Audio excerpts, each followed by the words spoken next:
So talking about the new venture, Yes. we got approved to sell cigars to our club members Yes. at a wholesale-ish price. Yeah. But it's just more than cigars. It opens a giant can of worms. Yeah, Where do you because stop? so there, I guess when you're starting a business, there's a lot of things you need to think of other than just the business. You know, the idea of us getting this permit was good, and we have been approved, but that opened a whole bunch of other things like spending money on the humidor to store the cigars. And then the humidor has to have an electric power source, so there's going to be some more electric. And then it constantly uses distilled water, so there's going to be new line item of an item to purchase. Then there's ancillary stuff that you could probably get away with not selling, but if you're trying to satisfy your customer, you want them to get everything from you. So, you know, you're talking about potentially having lighters, lighter fluid, you know, other things, cutters.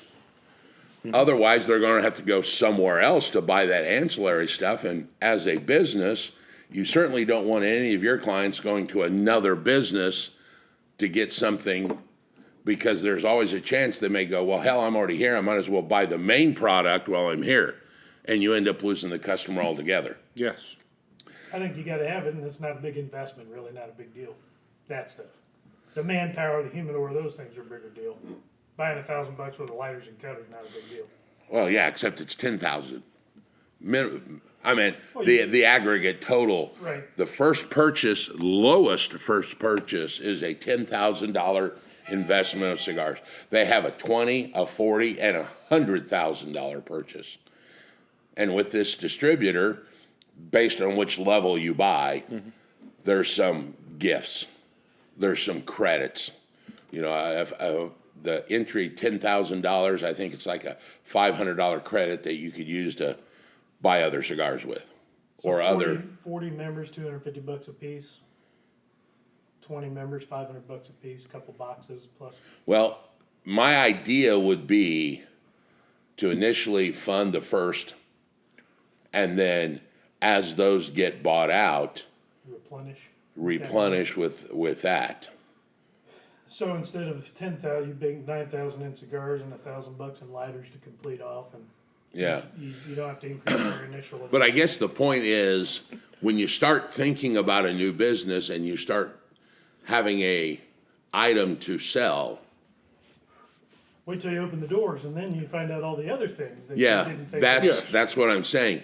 You know, and the one that I always go to is like food.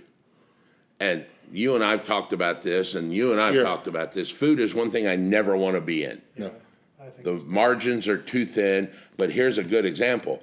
I want to have a taco place. Well, you got to wrap the taco. You've got silverware for people that want to eat in. They've got carry-out boxes. Oh, I didn't finish mine. Have you got a carry-out box? So there's, you know, you don't just open the door and think I'm going to sell tacos. Yep. There's a lot of other things that are required to support that product.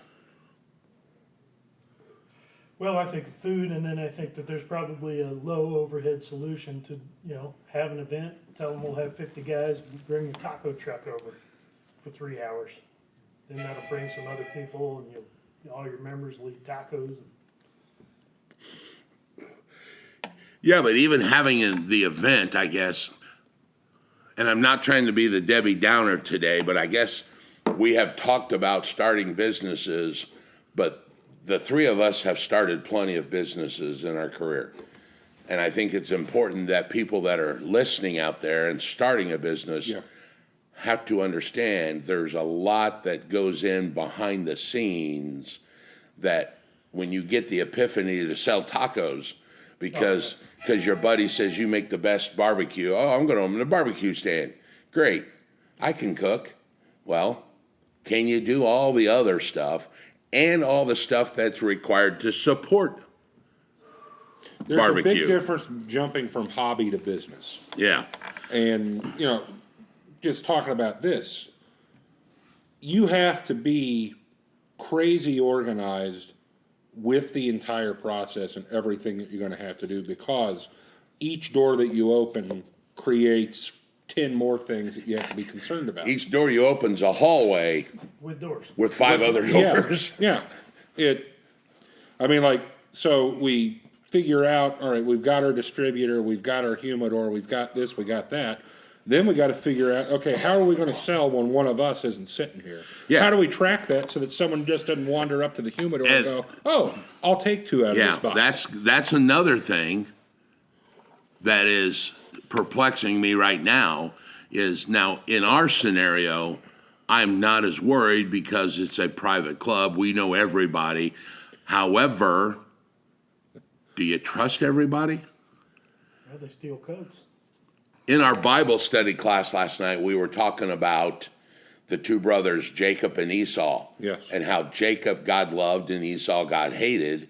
But Jacob was always worried that Esau was going to seek revenge. And even when Esau tried to make up with Jacob, Jacob said, no, you go that way, I'll go this way. And the comment that came about was, well, Jacob lived his life as a deceiver, so he was always looking for the deceit in other people. And that's what really, when you asked me what I was wrong with, that's what I was thinking. Yeah. Because I'm thinking our private group's 47 people that I know every one of them personally, but yet, do I trust am I looking for them to say, oh yeah, I'll just get a cigar or 2 and I'll pay Raymond later, and it gets forgot, and all of a sudden our $10,000 in inventory is now $7,000, and everybody's like, not me. Of course. And, out of those 47 people, yeah, we know everyone, and for the most part, we trust them, but it's trust on a different tier. Yeah. There's people at this tier, there's people at this tier of trust. And that's natural. It's that way with friend groups. There's people that you trust to this level, and then there's people that, I'm a friend with, but I only really trust. I trust you with my wife. You can go to dinner with me, but don't get my cigars. Yeah. I can find another wife, but Yeah. Yeah, man by their nature is flawed, so there will be some level of goofiness. I think you just have to see what happens. Yeah. That's the real answer. If you lose $3,000 worth of cigars, you say, look, I'm done doing this. Now we're going to collect money up front. Yeah. People take advantage of grace a little bit. That's okay. So let me ask you, how would you feel if there was a camera directly pointed on the... Wouldn't surprise me. We got cameras watching us. we got everywhere. cameras watching everywhere. us now? Well, And other cameras.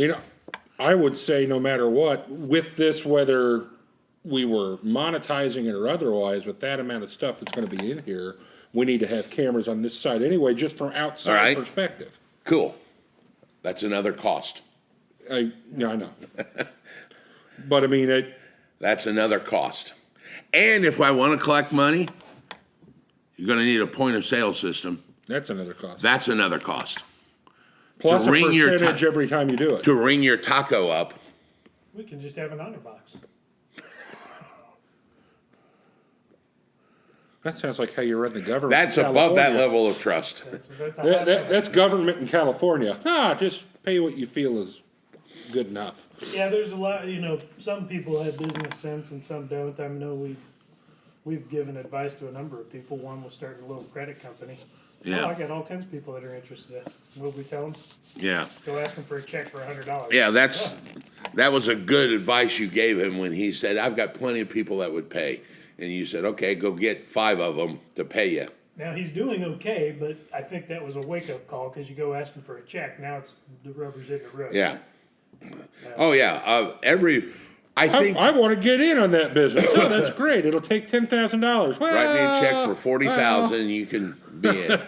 Another friend of mine spent 2 or 3 months, and you know this guy, preparing I know the story. he had an idea he's an excellent photographer, creative dude, videographer. He was going to do a YouTube educational channel or sell education on lighting for videography and so forth. 2-3 months, made a logo, made all this stuff, was ready to make videos, had a cool name, created all these logos. I logged into YouTube. The thing already existed. That name? That name already .com gone. That name on YouTube gone. I said, dude, Should have been the first thing. start with this. Yeah. Or you know. Did you look to see if that name was available? And I'm telling you, I've got one or two companies that we've looked at. That was the first thing I did. Yeah. And it's bad now, theoretically, with the way the internet is, that you base your company on, is the name available? Yeah. You know? I think that speaks. And here's the other part. You want to get one that's available, but not close to a competitor. No, because you don't want them going. Yeah. I mean, misclicking and getting well, cigar. a good example is like Smith Realty. Well, Smith Real Estate is your competitor. And if that client goes, oh, yeah, Smith Real Estate, and goes to your competitor's website. Yeah, that predictive Google searching. Yeah. You might, good, boop, realty, boop. And then you got to think about companies like Penn Island. Yes. You've heard that story. Yeah, Penis Land. When it looks like Penis Land on the website. The other one I saw was Kids Exchange. It was a clothing store. Kids Sex Change. It was Kids Sex Change. So you got to kind of look at that kind of stuff too when you're looking at stuff. So- oh, that's a cool name. Doesn't play well on a web. No. We do a lot of this brainstorming type of stuff, and I think that speaks to the importance of having at least a few people that you can bounce Hive mind. ideas off of. Yeah, We are the Borg. But we rarely No. fully agree with each other. No, we all. I all- disagree with that. Yeah, see that? But I think we all three have very distinct ideas and thought processes, but what makes it unique is we have a way of coming together and merging some of those to create a better product. But we also have a bigger network. I mean, the club provides that, so we have other people that, hey, attorney, what we had thought about this. Tell Yeah. us why this is a bad idea. Well, we've got that. We also know that there's people, if we bounce the idea off of them and they like it, that we shouldn't do it. So, I mean, that's a wonderful thing. Does too. Mike agree with me? He likes I that. wanna change Nope, my we're answer done. then. We're out. It's an A/B test, yeah. I want to change my answer if he agrees. I always think of that in politics. When your enemies like your idea, Yep. Terrible idea. I don't Yeah. know why I said that. why Yeah. are we doing this? That's good, though. I mean, I think a person cannot start a business, and you hear that term, well, I'm a sole proprietor, or I'm a single member LLC. That's a bad idea. I mean, maybe owning the company, but you've got to have, like you're saying, you've got to have somebody, A, that's smart enough to comprehend what you're doing. But what you also don't want is a yes man. Oh, no. I agree. Yeah, you need a naysayer or a devil's advocate or Yeah. whatever you want to call that. And a lot of times that can be confused for, well, they're always against me. Well, they're not. I was always trained that you actually want some objections because that means, okay, there's a level of interest but they're trying to test your theory or poke some holes in your boat. And you have to be emotionally strong enough to handle that. Yes, I and if agree you're with not you. emotionally strong enough to handle that, you're probably not strong enough to handle owning a business. Well, if I can't overcome a couple objections from a chump, then I thought they were friends. A chimp? Did I say chump? I didn't mean chump. I meant friends.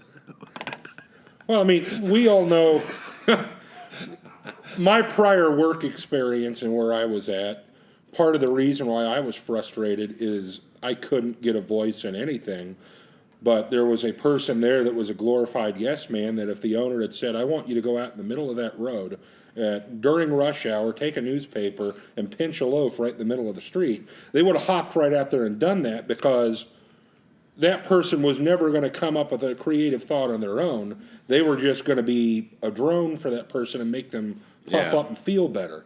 That doesn't promote business. Well, it promotes, yeah, you're right. It promotes death because all of a sudden that person thinks, oh, it's a good idea. Bob told me yes on everything. He agreed. Yeah, it's got to be. And then you get in the real world and all of a sudden 95% of their people go, no, there's no product fit there. And now you spend a bunch of money.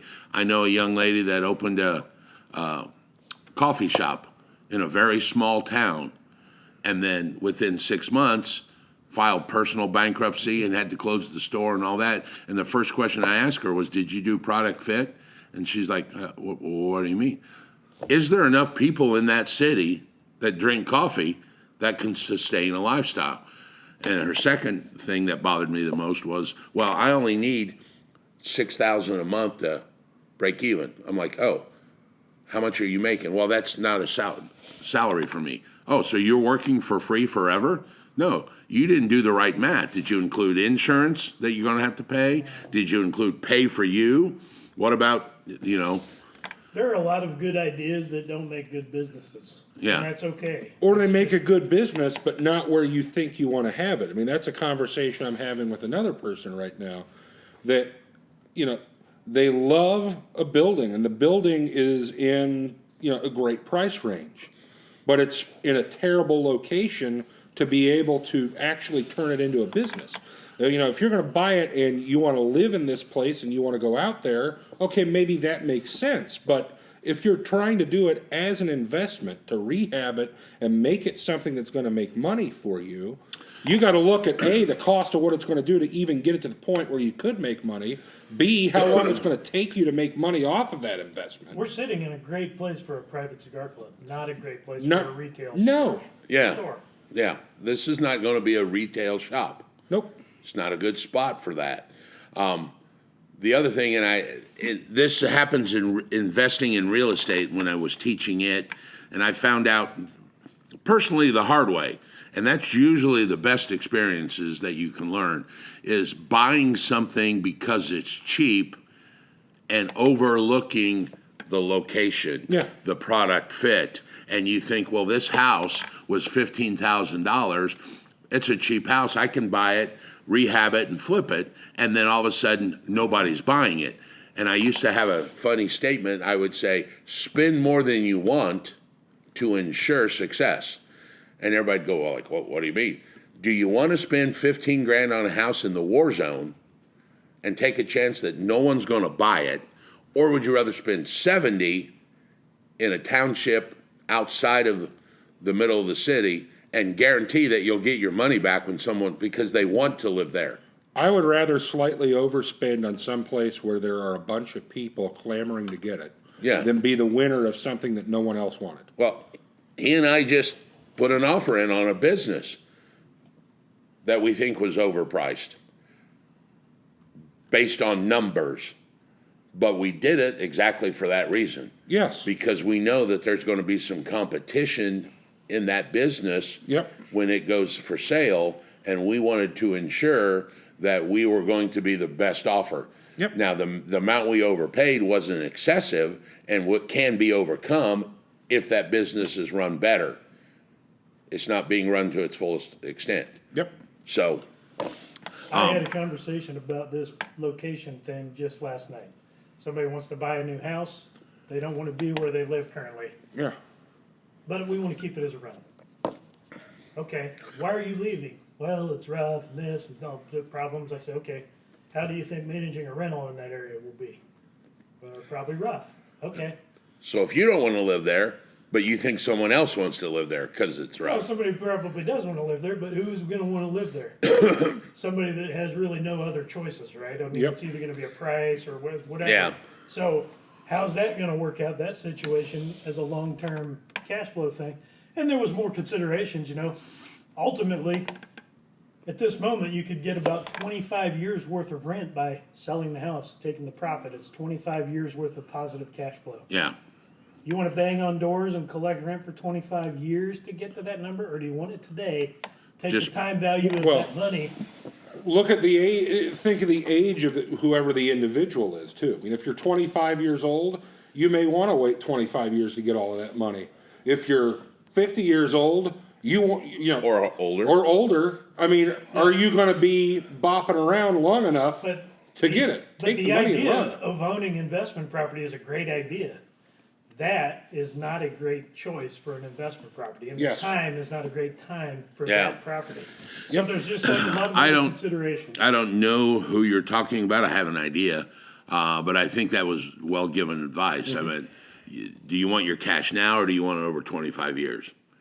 And the other thing that you didn't even bring up, or maybe you did with him, I mean, you still got in that 25 years, you're going to have other expenses too. So it may not even be 25 years. It may be 30 years because he's got to put a new water heater in, a new roof in 15 years, broken windows, unpaid rent. I factored that in, the rent would be about $1,200 and, Yeah. and the mortgage is about $600. I said, well, you can't count on $600 positive cash flow because you're going to miss a couple months of rent when they don't pay, and then you have to kick them out. Yeah. Then you got to find a new tenant. Then you're going to replace a water heater. Then you're going to Or you and could generally make when you- $50,000 on the sale so today. you're really only going to make $300 or $400 a month on that house Yeah. in the long term. You can put $100,000 in your pocket today, $100,000, and that's not even counting what you can do with that money over 25 years. Well, I mean, with the Just throw market it in down a little bit, you put it in right now and ride that 100,000 back up, and Yeah, put it in a damn CD and make 4%, and you'll Yeah. triple your money over 25 years. So why wait for all that money? Yep. Okay, but that was just my opinion, and I was clear. I like the idea of owning an investment property, but this person got to the truth, but yeah. not having that conversation and asking a few questions about what they're trying to accomplish. Well, and I commend them for being willing to ask questions, talk about what they were thinking, and then listen. I mean, that's equally important as well. Well, Being willing to listen. that to goes different back things. to the yes man. I mean, Yeah. if Collin would have said to that guy, and I'm pretty sure I know who it is, Yeah. that's a good idea.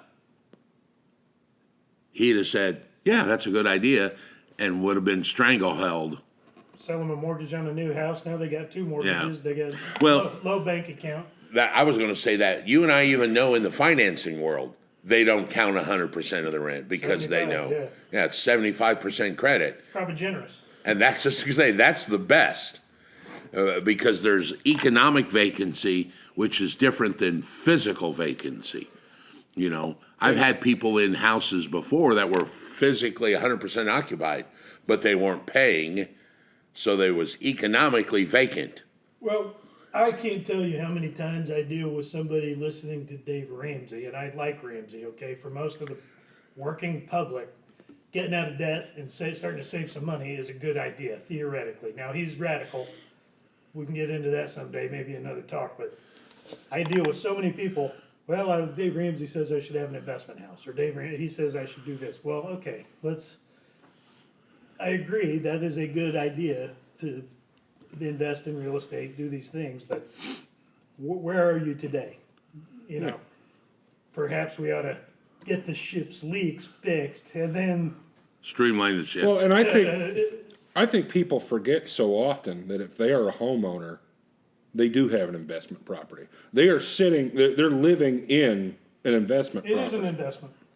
We have another Dave Ramsey client right now who has 6-figure checking account, has a house free and clear, in good shape, young age, making good income, has no credit score. Well, he said to close all these and pay them off, cut them up. And okay, well, now you want to buy another house, you need a couple $100,000. Yeah. Guess what? We got to get you a couple credit cards and wait 4 months. This person waited 4 months, and now boom, now we got a score. We're moving on with the next step. But so there's holes in his. Well, I mean, not all credit is the devil. Well, yeah. Misuse of credit is bad. I was going to say, I was on a radio show, FM, and the radio station is no longer around. It's right there at 465 and up near Fall Creek. Forget what it was. He was on that, syndicated, but he came and did his dog and pony show, and there was a dinner, and I went to the dinner, and I did not agree with Dave Ramsey 100%. I believe there is good credit. If you're using your credit card to buy groceries, that's not good, in my opinion. But if you're getting credit, like say a student loan, to further educate you where your job is going to pay you more, Yes. that potentially is a good credit. Yes, with the caveat that it is a degree in something that is going to pay you more. Well, there's a whole bunch of caveats in there. Getting a student loan for a general studies degree, you're never going to convince me is a good idea. Or the other thing I did wrong when I went to college, and I will admit this was a bad mistake. I borrowed as much as I could, and I was married, and my wife and I lived on some of it. Well, when I got out, I had $50,000 in debt on a college degree, which was a good college degree. Well, that job, you actually needed that education. I needed that, but I meant the college was probably only 30,000 of that debt.